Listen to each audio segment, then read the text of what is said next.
ఈ సినిమా చరిత్ర తిరగరాస్తుంది. దేవుడు లేడు అనేవాడు ప్రతి ఒక్కడు ఈ సినిమా చూడాలి. ఈ సినిమా చూస్తే నాలో ఉన్న రక్తం దద్దరిల్లిపోయింది, వేడెక్కిపోయింది. ఏమి సినిమా, ఏమి యాక్టింగ్. బాలకృష్ణ గారు, మీ యాక్టింగ్కి, మీ డైలాగ్స్కి నేను ఏం మాట్లాడాలో నాకు అర్థం కావట్లేదు.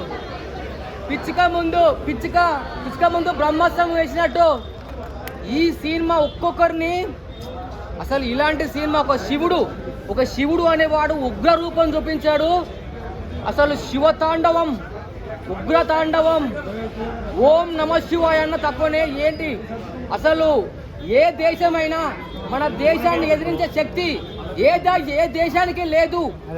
అబ్బా అబ్బా అబ్బా, ఏం చెప్పాలి నాకు అర్థం కావట్లేదు. అసలు బాలకృష్ణ ఒక డైలాగు, ప్రపంచ దేశాలలో దేని గురించి అయినా మతం చూపిస్తారు, ఈ దేశంలో ధర్మం సనాతన హైందవ ధర్మం.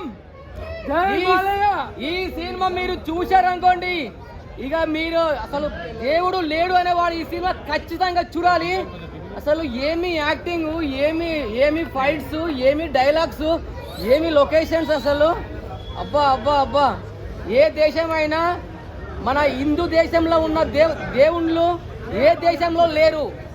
ప్రతి ఒక్కరు చెప్తున్నాను, ఈ సినిమా ప్రతి ఒక్క హిందువు దేవుడు లేడు అనేవాడు ప్రతి ఒక్కరి సినిమా చూడాలి.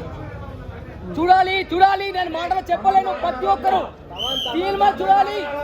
అసలు తమన్ గారేనా ఈ మ్యూజిక్ కొట్టింది? తమన్ గారు ఒక శివుడు రూపంలో వచ్చి మ్యూజిక్ కొట్టాడా, లేక తమనే కొట్టాడా? నాకు అర్థం కావట్లేదు. తమన్ గారు ఈ మ్యూజిక్ కొట్టడానికి ఒక దేవుడి రూపంలో, ఒక శివుడి రూపంలో వచ్చి మ్యూజిక్ కొట్టాడా? అసలు ఈ స్టోరీ, ఈ బ్యాక్గ్రౌండ్. జై హనుమాన్, జై బాలయ్య. సినిమాలో అయితే గ్రాఫిక్స్ సూపర్ ఉందండి.